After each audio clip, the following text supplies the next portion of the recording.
అందరికీ నమస్కారం. సముద్రాల ఫార్మ్స్ నుంచి మీ సందీప్. గత వారం రోజులుగా అంటే గత 15 రోజులుగా ఇక్కడ ఉండేటటువంటి మా మామిడి తోట, మా చుట్టుపక్కల ఉండేటటువంటి మా రైతుల మామిడి తోటలో ఈ మధ్య దొంగతనాలు ఎక్కువగా జరుగుతుంది. దానికి నువ్వు నువ్వు ఎట్లా చూస్తుంది సార్? నేను ఇక్కడ వంకల నుంచి ఇట్లా వస్తుంది సార్, లైట్ వేసుకుని చెట్లను చూస్తూ ఉంటుంది.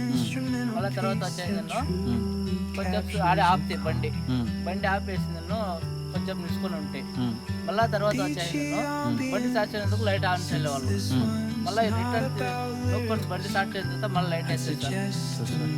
దానికి ఇప్పటికీ ఎన్నిసార్లు దొంగతనం జరిగింది? ఇది నాలుగోసారి. ఎందుకంటే పోలీస్ ఉంటారు అంతా తెలిసిన వాళ్ళు. అదే ఇంటి దొంగను ఈశ్వరుడు కూడా పట్టలేడు అంటారు కదా. ప్రతి ఒక్కరు కష్టపడే కదా సంపాదించి కష్టపడేది. నీకు కావాలంటే ఒక మామిడికాయ అడుగు 10 మామిడికాయలు తీసుకు. ఇదేమి చూడు, ఇప్పుడు తెల్లవారి వేసిండే బోర్ మోటార్ కూడా వాళ్ళు లైట్లు వేసి చూస్తానంటే ఇప్పుడు నీకు ఎక్కడ అంటే బయట ఊరోడికి ఇక్కడ మనం పైపులు వేసిండేది ఎవరికి తెలిసిండేలా. అంటే ఇక్కడ ఈ ఊరోళ్ళు మన చుట్టుపక్కల ఉండే వాళ్ళకే తెలిసి ఉంటుంది. చూపించాలి. ఇప్పుడు ఉన్నటువంటి పరిస్థితులు ఏ విధంగా ఉందంటే మామిడికాయలకు మినిమం ధర, గిట్టుబాటు ధర అనేది మార్కెట్లో లేదు. అదేవిధంగా ఎక్కడ చూసినా మీకు రోజు రోజుకు ధర అనేది పతనమవుతూ ఉంది. ఇక్కడ చూసినారంటే ఒక్కొక్క చెట్టుకు గుత్తులుగా ఈ సంవత్సరము కాయలు కాస్తూ దిగుబడి అధికంగా ఉంది, డిమాండ్ తగ్గిపోయింది.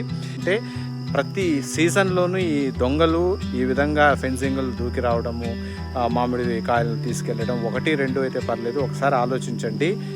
ఒక రైతు ఒక మామిడి తోటను పెంచి పోషించాలంటే ఎంత కష్టం ఉంటుంది అంటే ప్రతి సీజన్లోనూ కలుపులు తీయాలి, అదేవిధంగా దున్నాలి, ఎరువులు వేయాలి, పాదులు తీయాలి, మళ్ళీ టయానికి మందులు కొట్టాలి. ఇంత కొట్టి చేసినా మనకు ధర వస్తుందో లేదో తెలియదు.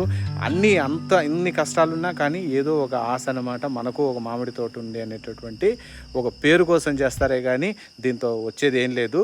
ఇలాంటి పరిస్థితుల్లో మీరు ఈ విధంగా దొంగతనానికి పాల్పడి ఉండే మామిడికాయలను కోసుకెళ్తే ఆ పరిస్థితి ఆలోచించండి. మా తోటే కాదు, అన్ని తోటల్లోని ఇదే విధంగా చేస్తున్నారు. మీరు చేస్తున్నటువంటి పనులు ఖచ్చితంగా సీసీ కెమెరాల త్వరలో ఫిక్స్ చేయబోతున్నాము. ఫిక్స్ చేసి పోలీస్ స్టేషన్లో కూడా ఇన్ఫామ్ చేస్తాము. మీరు ఎవరనేది కూడా మాకు అర్థమైంది, కానీ ప్రత్యక్షంగా మనం చూడలేదు కాబట్టి ఎవరిని శంకించకూడదు అనేటువంటి ఉద్దేశంతో నేను ఇన్ని రోజులు సైలెంట్గా ఉన్నాను. నిలపండి ఈ దొంగతనాలు. దయచేసి మంచి పౌరులుగా ఎదగడానికి ప్రయత్నించండి. అంతేగాని దొంగతనం చేసి ఈరోజు మా తోటలో దొంగతనం చేస్తావు, రేపు పక్కన తోటలో దొంగతనం చేస్తావు. ఏది కానీ దొంగలిచ్చి తినింది ఎక్కడ కానీ అరగదు. ఖచ్చితంగా ఏదో ఒక రోజు మీ బండారం అంతా బయటపడుతుంది. కాబట్టి